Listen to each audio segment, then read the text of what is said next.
Everywhere I go, I see his face. The whole world is telling me that Sam Raimi's Spider-Man 2 is the best superhero movie. And I don't think that's true, it's not Spider-Verse. For a while, I've always considered Far From Home to be far superior than Sam Raimi's Spider-Man 2, even though I haven't seen the movie in so long. Maybe I just wanted to believe it because I've been so attached to Far From Home, or maybe I just wanted to be the opposition to give Far From Home at least some form of victory. But I wanted to be fair for both films, so I rewatched Sam Raimi's Spider-Man 1 and 2 along with Far From Home to see exactly whose side I was on. Was I truly right about Far From Home being the best live-action Spider-Man, or am I now enlightened and sided with the majority of Marvel fans that preferred the latter? Perhaps I treated Toby too harshly. And after a long couple of days of film watching and editing to get all my clips together, I finally have my answer. The Amazing Spider-Man is better, the end.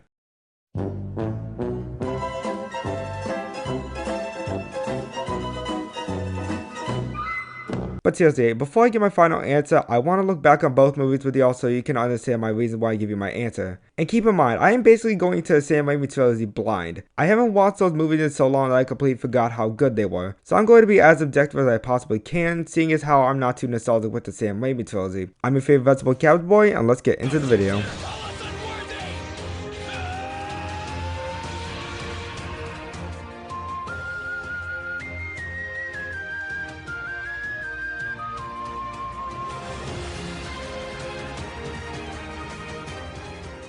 Even though I'm reviewing these movies alone without going too much into their movies before, these two films are still sequels. So in fairness, they need to meet the requirements of what even makes a good sequel. In my opinion, a good sequel needs to meet these requirements. They need to expand their respective universes, develop the characters and explore new, yet realistic traits within those characters, and to set new environments for the main characters to explore while leaving a major impact on the franchise. You can have a good standalone sequel, but it's different when judging if it's a good follow-up to the first movie. For starters, let's look at Sam Raimi's Spider-Man 2. The movie definitely does a good job of following up where the first Spider-Man movie left off. Peter and MJ's relationship has become far more complicated because Peter refused MJ's love for the sake of being Spider-Man by the end of the first film. Harry is obsessed with searching for Spider-Man because of the misconception of him believing that Spider-Man killed his father. On top of that, he was forced to be head of the company with Norman's death in the last movie, driving him into pure madness. And this is what created the new villain in this movie, Dr. Octavius. Harry funded Octavius' project so he could succeed with the company even more than what his father did, which led to Octavius' downfall and turned him into a villain in this movie. All of this wouldn't have been possible if Norman didn't die in the first movie. And this is the sequel's way of developing the universe further because of the events that transpired in the previous film.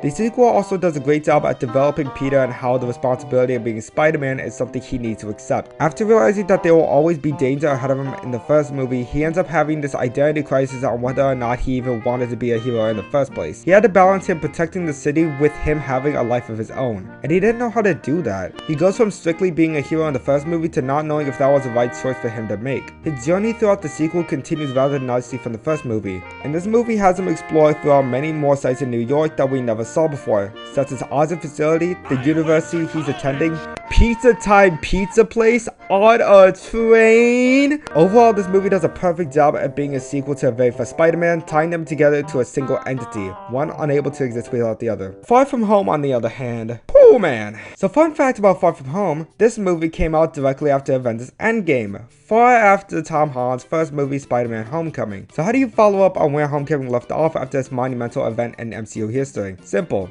You don't. Far From Home has almost nothing to do with Homecoming other than the fact that Peter becoming more interested in MJ. This movie is more of a follow-up to Endgame than anything, but here's the issue with that. Endgame isn't a Spider-Man movie, therefore Far From Home can't truly be a sequel to Endgame. It's more so an epilogue to Endgame more than a sequel to Homecoming. While it does develop Peter's character and him deciding who he is as a hero, this is all tied to Tony's death at Endgame instead of the development he made in Homecoming. The one good thing Far From Home does as of being a good sequel mainly has to do with its post-credit scene. It leaves a long-lasting impact that has a huge tie-in to how its third movie's plot is formed. Yeah, not looking too good as a sequel there, buddy. But as I said earlier, Far From Home is still a great standalone Spider-Man film despite it being a pretty bad sequel to Homecoming. But so far, Spider-Man 2 gets a point for being a perfect sequel to its previous film. Don't take the point system seriously, it's just a placeholder for my thoughts. I don't really know how I do a scoring system for this. Now where is Cage in his George party? Where is MJ? One of the key components of Spider-Man is the love interest he's trying to protect. It's a known staple throughout the Spider-Man formula, except Spider-Verse, but Spider-Verse is an entirely different breed. Without Peter's relationship in Sam Raimi's or MCU's Spider-Man movies, the overall stakes are lowered and the balance between Peter's life as a hero and as a person is significantly weaker. This is especially true when looking at Sam Raimi's Spider-Man. This trilogy heavily relies on MJ and Peter's conversations and chemistry with each other along with the struggles they face together. In the first movie, I really liked how well they played off each other. There's something natural about their relationship as Peter wanted to admit he liked MJ for so long but didn't have the guts to do so. Never mind, that's none of my business. It's not? Why so interested? I'm not. You're not? Why would I be? I don't know. Why would you be? But even then, he doesn't go to a point where he is being completely petty and scummy with the fact that MJ and Harry were together. And it was a truly heartbreaking end when MJ realized that she loved Peter the entire time, but Peter can't admit his own feelings because he learned of the repercussions of being Spider-Man. So he felt as if he had no choice but to end off his friends, because it was the one thing keeping MJ safe in his mind. I will always be your friend. Only a friend? Then the second movie happened and the relationship is unbearable to watch. MJ is seriously a scummy person with how she treated Peter. She not only disregards Peter's feelings and that he wants to stay friends with her, he plays at his heartstrings by getting his sloppy seconds and marrying somebody solely as a tool to make Peter jealous. She's not only a terrible person to Peter, she's just a terrible person in general. All the conversations with each other are so repetitive and develop nothing with the drama that they're facing. Up until the very end of the movie, their conversations literally go like this. I don't know you anymore. You just don't understand. Do you love me or not? Non-specific excuse! Repeat that for 100 minutes and you have every conversation with each other. And it feels so unrewarding that they got together at the end because of this. The entire movie is just them arguing about the same exact thing until MJ figures out that Peter is Spider-Man, and then she just leaves this kind-hearted man at the altar with a god-too honest smile on her face. I would have liked the ending and MJ saying that she doesn't care for the risk if their relationship was handled differently in this movie. That and it literally didn't matter later on because in the third movie, MJ ends up breaking up with Peter because he's Spider-Man. Wait. This is insinuating that I'm going to be covering the third film, and I don't really feel like doing that in this video, so just forget you heard that. Well, use the forget-me stick. Oh, right. Now, MJ and Peter's relationship in Far From Home is definitely similar to Sam Raimi's Spider-Man 1's dynamic between Peter and MJ, and Jesus Christ, is probably going to be the hardest thing for me to have to record later. MJ and Peter in Far From Home have a more wholesome relationship with each other, and where both are too afraid to confess their feelings with each other. Much like Raimi's take on Peter and MJ in the first Spider-Man, it truly felt like we were watching a real teenage romance, and you really want them together in the end. What I meant at all, I was just... I'm messing with you. You look pretty too. Thank you. But it does have its problem. Peter and MJ's relationship in this movie just kinda happened. Peter at the beginning of the movie immediately starts coming up with a plan of getting together with MJ when there was no previous precedent on the relationship before Peter talked about coming up with the plan. While I do think that they made up for it with this entertaining and interesting dynamic with each other, their start of the relationship was kind of rushed. But overall, I like the chemistry with each other. The only thing that stopped this from being a near perfect relationship with each other is Brad. This is another thing I don't really like about the movie. Brad serves almost no purpose other than to be a potential wedge within Peter and MJ's relationship that leads into the stupidest scene in the entire movie. Is he a target? Is Brad a target? Yeah, he's a target. He's a target. Copy that. Initiating strike. Initiating what now? You can unironically remove Brad from the story and just replace that with Peter constantly making failed attempts at talking to MJ, and it would make the journey of getting together all the more deserving. So while the overall storyline behind MJ and Peter's relationship isn't necessarily the greatest, the standalone conversation and chemistry they have with each other works so well in the movie's favor. Peter MJ and Peter MJ both have their respectable good moments with each other, but Sam Raimi's Peter MJ in the sequel really did a number for MJ's character, and it really stunted the growth of Peter's character throughout the movie. Speaking of which, A Spider-Man does whatever a spider can, spins away. this is, in my opinion, the most important part of a Spider-Man movie. The overall growth of Peter and Peter Piper picked the pickle peppers. The one thing that has always hooked me to these major Spider-Man films is the establishment of Peter's struggles and he's facing and the journey he takes to overcome these established struggles. As much as I love the physical problems Spider-Man is facing, it's much more interesting to me to see the internal problems Peter Parker is facing. And both movies do an astounding job projecting Peter's similar identity crisis that they are both facing. But the way they go about it and how it's resolved is handled very differently. Tobey's Peter is mentally tired. Look at you, Peter. Your grades have been steadily declining. You're late for class. You always appear exhausted. He's not only having to deal with the responsibilities of being Spider-Man, but also having to try to find a steady job, show for college, help provide for Aunt May. All this work on his personal life tied with Spider-Man has left him contemplating why he even became Spider-Man in the first place. And I feel like that's completely justifiable. This is the start of Peter's journey to become a better hero after not fully understanding the repercussions of being one of the last movie. It gets to a point where he starts losing control of his powers and unable to do things he previously could do as Spider-Man. This coupled with his past struggles he's been having him leads into him giving up the role of Spider-Man entirely because he feels that's what's best for him. But this decision ends up backfiring on him as he constantly sees crime rampant throughout the streets now that Spider-Man is gone. This doesn't sit well with him. He felt fine at first, but he felt as if he made the wrong choice fairly soon after giving up the role. It's not until later in the movie that he ends up remembering why he became a hero in the first place. To do the right thing. This unconditional heroism that he's felt ever since Uncle Ben's death. The general sense of this lesson is really powerful and makes for a coherent development in Peter's character, but Raimi made one small mistake. He kicked down Peter way too much during this whole arc. He has never had that small victory from him. It's just beatdown after beatdown with no clear sign of life for him before he accepts the role of Spider-Man again. MJ is constantly bashing him for not accepting her love that she gets with another guy just to make him jealous. He's never able to find a proper job, always getting harassed about his rent. I think we all know where this is going, so let's just skip to the end. It doesn't take the movie until the talk with MJ at the cafe where his powers get fully restored and things start to look better for him, and it feels so jarring. His talk with Aunt May didn't restore his powers, it was just another failed attempt. Peter in Far From Home did not nearly take as much of a beating as Peter in Spider-Man 2 did. And he got hit by a literal train. Peter in Far From Home actually had things going for him while he still had to deal with his emotional struggles of being the predecessor of Tony Stark. Far From Home focuses on Peter trying to deal with the struggles of being the next Iron Man. Not in the literal sense, but in the sense that the world in theory expects him to be the world's next hero. The one thing that everybody can look up to, because nowadays, so Peter goes and takes a break from it all so he can have a chance of being a normal kid for a change. And why wouldn't he? This is his way of grieving over the death of Tony alongside keeping his mind at peace from how much the world is expecting of him. He knows what he wants, but he refuses to accept his own needs because he's peer pressured to be the new symbol of hope since the world has lost all signs of it. You're not gonna do that, are you? No, I can't. Why not? Because I have too much of a responsibility. This stubbornness of wanting a normal life resulted in him into making mistake after mistake, and later on making the biggest mistakes in not only giving the one thing Tony entrusted Peter with, but also putting all of his friends in danger when he is broken down by Mysterio. He feels inadequate and second-guesses himself constantly that you can hear it in his voice. And it's not gonna be me. I mean, I'm a 16-year-old kid from Queens. It needs to be an adult with some experience and that's good, like Tony Stark, like you. He sounds like a kid completely unsure of himself. So maybe, just maybe, Tony was wrong about Peter? Maybe he can't live up to Tony. It's not until Peter finally gets a chance to breathe that he breaks down in front of Happy and expresses all these questions that he is having about himself, to which Happy replies, "You're not Iron Man. You're never gonna be Iron Man. Tony was my best friend. And he was a mess. He second-guessed everything he did. He was all over the place. Tony wasn't perfect. Peter put him on too high of a pedestal. Tony made mistakes, second-guessed himself, just as Peter has for this entire movie. But his biggest mistakes are what turned him into the hero Peter saw him as, because he did everything in his power to correct those mistakes. And that's what Peter learns by the end.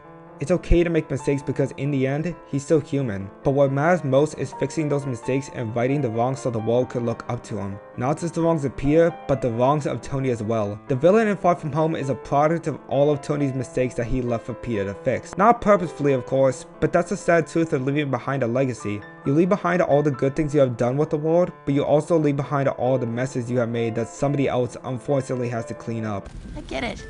I know you didn't want me to deal with your problems. You're a part of me now. I have to deal with what you left behind. Peter's journey throughout Far From Home does an astounding job of focusing on the importance of being human, while using the superhero narrative to strengthen the overall message. But it also does a great job personifying what leaving a legacy behind truly means. Sam Raimi's Spider-Man 2 does a great job at conveying the overall theme of identity, despite it having a rocky journey along the way, while Far From Home tells an amazing story about legacies. Both messages in their respective movies speak volumes for both characters, but I feel like it's well more defined in Far From Home than Spider-Man 2 simply because of how Tobey's Peter's journey isn't well executed in my opinion. But in the end, their characters all come down to one thing: a single scene. That's where everything ties together. All the growth both Peters experienced, all their internal pain and struggles, the mistakes and problems they alone have to face, that's where it all matters, concentrated into a single scene. I'll go briefly into Peter's scene from Far From Home considering I already brought it up previously. The scene where Peter breaks down in front of Happy. As I said before, this matters the most because of what he learns from Happy. That Tony wasn't perfect. The entire movie centralized on him feeling as though he needed to be perfect in order to be the perfect hero for the world. Stark chose you. He made you an Avenger. I need that. The world needs that. But after making so many mistakes not just in Homecoming but this movie as well, Peter didn't feel like he deserved the mantle of Tony, resulting in even more mistakes that ended up hurting his mental fortitude even more. But now that he realized he was allowed to be flawed because of how imperfect Tony was, he became the true hero that the world needed in the final act and stopped Mysterio from his dastardly plan. He would have never been able to overcome his self-doubt and overcome his anxiety of confessing his love to MJ if the scene didn't happen. His struggles with being a hero while also having trouble getting with MJ is all tied to Tony's death and the responsibility he's left with. He didn't feel adequate enough to be Spider-Man, therefore entailing that he didn't feel adequate enough to tell MJ how he felt. But now he's able to put his mind at ease knowing that all he needs to do is fix all the previous mistakes he's made. And that's exactly what he did. Spider-Man 2 is where things get a little tricky. There are numerous occasions where Peter's character is fully contextualized in a single scene. But you can also make the argument that Peter's character isn't fully realized up until the end of the movie. No matter where you go though, everybody looks towards a single scene when they hear Spider-Man 2. The train scene. The awe-inspiring scene with such heart and emotion that not only shows Peter's willingness to be a hero, but also a scene I never thought I would see in a Spider-Man movie. Average people seeing Peter's face. While this scene is an astounding scene in and of itself, does it really work for this movie? Look, listen. I am by no means hating on the scene. I think that by itself is one of the best scenes I've seen in a superhero movie. But here's what I mean when I ask if this scene works for this movie specifically. Spider-Man 2 heavily focuses on Peter figuring out who he is and what he wants to do. It's a constant back and forth struggle on whether he wants to be a hero or whether he solely wants to be a normal teenager. But the train scene just doesn't mess well with this personal struggle for me. The scene feels perfect for the first movie in my opinion because it exemplifies on how the average person views Peter at first basking on him for his failed attempts only to later find out who he truly is. He's just a kid. No older than my son. This would have worked wonders in the previous film when society had turned against Spider-Man. There is a scene where the public starts siding with Spider-Man, but they never go anywhere with that after that because the same problem with how the world views Spidey is brought back at the beginning of the second movie. Spider-Man won't let me take any more pictures. You've turned the whole city against him. A fact I'm very proud of. And even then, that issue makes no sense because there's never a scene backing this claim up. Seriously, does this look like a woman that hates Spider-Man? Swell. No, of course not. So why add the train scene here? I'd much rather prefer this was integrated in the first movie but with Green Goblin instead of Doc Ock. So what would be the ideal scene for me for Spider-Man 2? What do I think is the most defining moment in the movie for me? Well, that's without a doubt the scene where Peter rushed into a burning building to save a child. After he got the role of Spider-Man, he already started questioning if this was the right choice after seeing crime go up by so much. That and all the papers and people were wondering where Spider-Man is. But one fateful night changed it all. As he was miserably walking through the streets, he witnessed a building on fire. Nobody around to save any potential people in there. Without second guessing himself, Peter ran into the building hoping to save a life in there. Is anybody in that building? We think there's a kid stuck on the second floor. Hey, where you going? No suit, no superpowers, just Peter. This was a moment that should have set the stage of his rapid growth of becoming Spider-Man again, because even without powers or something to protect his identity with, he still ran into danger because this is what he wanted to do. To do the right thing that he failed to do in the first movie that resulted in Uncle Ben's death. But in this scene, it showed that he realized that he wanted to be a hero even when he knew the risk and what he might be giving up by doing so. Some poor soul got trapped on the 4th floor. Never made it out. Why? Why? You can't give Peter one scene of accomplishment, can you, Amy? You just had to kick Peter down even more when this could have, I'm sorry, should have been the scene that made Peter realize that he wanted to be Spider-Man again. But no, you just have to play this fight even more. It sickens me to see Peter brought down even more at the most pivotal scene in the movie for me. Instead, we get talking after talking, and that's where Peter becomes Spider-Man again. And it just doesn't sit well with me. It's just extremely dirty, and him becoming Spider-Man later on does feel as deserved as it could have if the scene played out the same without this line here. You break my heart, Sam Raimi. You break my heart. Okay, so quick recap about everything I've talked about so far. Spider-Man 2 is followed by a sequel, Far From Home was a great epilogue to Endgame, but Spider-Man 2, Far From Home took great stories about Peter as a United Heroes of person, even though Spider-Man 2's Peter has really developed along the way. Peter and MJ's relationship with their better watched there, but I'm maybe thinking of Peter and MJ's whole relationship that was almost Peter's build up.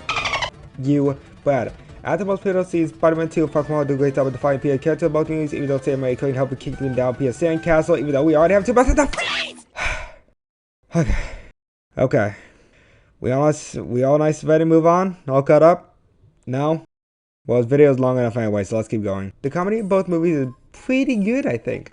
Far From Home definitely has its hit and misses, but when the jokes land, they really land. Fury is definitely a riot at times, with Beck having some witty humor, not only pretending to be a hero, but also as a villain as well. In Spider-Man 2, however, every comedic scene is done with perfect timing and makes for some great laughs. I never thought I'd laugh so hard at Peter complaining about his suit and how uncomfortable it is. Looks uncomfortable. It gets kind of itchy. It rides up in the crotch a little bit, too. But I have to say, most of the jokes come from J. Jonah Jameson. Don't bring my mother into this. Ahem. J. Jonah Jameson. Greetings. Do kids still say greetings? I haven't been in this dimension for a really long time. Okay, one more time. J. Jonah Jameson. Do you know who I am? I'm the man who's gonna burn your house down with the lemon. Close enough. Jameson is without a doubt the funniest and most consistent character throughout the Raimi trilogy. All of his jokes land perfectly, and all of his interactions with everyone else makes some witty and entertaining humor. Mr. Jameson, please, isn't there any of these shots you can use? I really need the money. Miss Brandt? Yes. Get me a violin. Outside of the comedy aspect, the fight scene to Far From Home and Spider-Man 2 is heavily improved from their predecessors. They both have such fluent and stylish accents to the climaxes, and it's overall fun to watch and experience Spider-Man when their powers are utilized the most. Far From Home's side characters are all really there for comedic effect that, while terrifying jokes, don't have much importance to the overall story. But I'm fine with that, because it's a real palate cleanser to introduce a fun environment after Endgame left us all mostly scarred. I'm okay that they made a joke about the blip, because the movie's way of telling us that the worst part is over. While the school news channel's editing really looks like my older videos, huh? Spider-Man 2 is where another problem arises. There aren't too many fun and interesting side characters outside JJ and, I don't know, maybe the angry rent guy. But the thing that annoyed me the most was definitely Aunt May. She was just such an aggressive person in this movie, especially after Peter revealed he felt responsible for Uncle Ben's death. She just resents him, and this conflict is never really resolved. After Peter tries talking to her again, she just sounds so passive-aggressive about everything. I love you, Peter. Where are all my comic books? Oh, those dreadful things. I gave those away. You what? Like, what? Why are you like this? You go from, I'm proud of you, Peter, directly to, by the way, I sold obvious shit, I'm paying this kid to be my new grandson. And then her talking to Peter about being a hero kinda sounds like she's guilt-tripping Peter from an audience's standpoint. Oh yeah, and she literally talks about the entire message of the movie for a minute and a half. Seriously, she has a big wall of exposition for over a minute when the movie already made very clear the message and Peter's struggles. But by the way, why I'm still explaining her expositioning the whole film, she's still expositioning this whole film. I haven't slowed down the clip in any way. Alright, now y'all probably wanted me to get into one thing I never mentioned much till now. The villains. Doc Ock definitely makes for a great antagonist, but when you look at it, he isn't really a villain. He's just a profound genius that miscalculated and ended up with him being controlled by his own creation. And while I do like how he went out in the movie, they tried to make Peter and Doc Ock have this profound relationship in the movie, and it just doesn't work for me. It feels too forced because they really only shared a couple of hours of conversation with each other just about intelligence and science-y stuff. Are you sure you could stabilize the fusion reaction? Peter, what have we been talking about for the last hour and a half? Peter taking off his mask for Octavius doesn't feel as earned like how his and Doc Ock's fight in the PS4 game did. The relationship with each other just felt off to me. This isn't true with Mysterio and Peter, however. Jake Gyllenhaal does an amazing job as Beck and Mysterio. He really tries to connect with Peter on a personal level, and you can definitely see how they became good friends just from Gyllenhaal's overall acting in the movie. For a second, I forgot about any prior knowledge of Mysterio while watching the movie. His acting was that good. And as Mysterio, he's even better. He has such an energy and acts like a showman the entire time with his crazy movements and banter. He has such petty motivations that work really well with his performance that make him an overall great villain. Oh yeah. More casualties, more coverage. I gotta cut through the static. London is a beautiful city and it will suffer, but they can rebuild. I mean, if I'm gonna be the next Iron Man, I need to save the world from an Avengers level threat. People complain that Mysterio is really a villain to Tony rather than Peter until Mysterio puts Peter's friends in danger, but that's kind of the point. Mysterio is forced to take out his aggression on Peter because it's the only way he can get revenge on Tony, since he's the only one entrusted with the thing he needs to pull off his plan. He never really wanted to kill Peter in the first place, but considering the fact that Peter became a blockade for him as plan to be recognized, he was forced to stop him out of fear that his plan would fail and the paranoia of Fury figuring him out. You know, William, one day, after I've had to kill Peter Parker because of this, I hope you remember that his blood is on your hands! Overall, there's some motivation, great acting both in universe and from the actor himself with energetic and witty dialogue. To Mysterio! In the end, both movies are amazing, spectacular, a third word you can use to describe Spider-Man. They tell a great movie about Peter Parker himself, and that's the thing I want most out of Spider-Man films. But if you couldn't tell by now, I personally still prefer Far From Home better. Spider-Man 2 has some great moments and impactful mess behind it, but Far From Home is an overall great standalone film that's well constructed that goes through the themes of identities and legacies that has a more concise journey to back up those themes. And the relationship Peter has with other characters Far From Home is more justified compared to Peter's relationship with Spider-Man 2. But do I think Spider-Man 2 is bad? No, not at all. I still think it's a very emotional movie that has decent development for Peter, but its flaws change the outcome of the overall story too much for me. Whereas Far From Home has a bunch of minor flaws you can honestly overlook because of how little of an impact it has by the end. Sorry Sam Raimi, but Far From Home definitely hits home for me as the best live action Spider-Man movie to date. But by the way, the entire time I'm explaining Aunt May's exposition, she's still going on about the exposition. I haven't slowed down or edited the clip in any way, shape, or form. The overall growth of Peter Piper picked the peck of peppers. I don't know why I gave myself this line to record later. I can't even record this line. Oh my god. I don't know why I gave myself this line to record later. I'd have enough trouble recording lines as is. And at that point, he doesn't know what he wants anymore. Does he want a normal life? Does he want to be a hero? He doesn't know anymore. He's tired both. You can unironically remove Brad from the story and just replace that with Peter constantly making failed attempts at talking to MJ, and it would make the journey of getting together all the more deserving. Just like how I made so many failed attempts at doing... Just like how I made so many failed attempts at recording this line for some reason. You break my heart, Sam Raimi. You break my heart. This is literally my second time recording this whole sequence. And at the most pivotal scene, Spider-Man 2 Far From Home does a great job of defining Peter's character in both movies, even though Sam Raimi couldn't help but kicking down Peter's sand. Oh, I can't breathe. I can't breathe. Even though Sam Raimi couldn't help but kicking down Peter's sandcastle and victorious moments, even though we already knew too much of that, please! No, I fucked that up. No. I want this bit to be over. Both Spider-Man 2 Far From Home to go series about Peter's. I didn't even start at the right time. I can't. I'm so discombobulated. I need to stop recording for a minute. Hold on. Thank you all so much for watching. The video ended up being a lot longer than I expected, but I think I managed to get my point across. Don't forget to like the video and maybe share your thoughts on which movie you think is better. If you want, you can even suggest what movies I should review next. Be sure to subscribe and hit the little notification bell to get notified when future content releases. But anyways, that's about wraps up this video, and I'll see you all in the next one. I'm your favorite vegetable cabbage boy, signing off.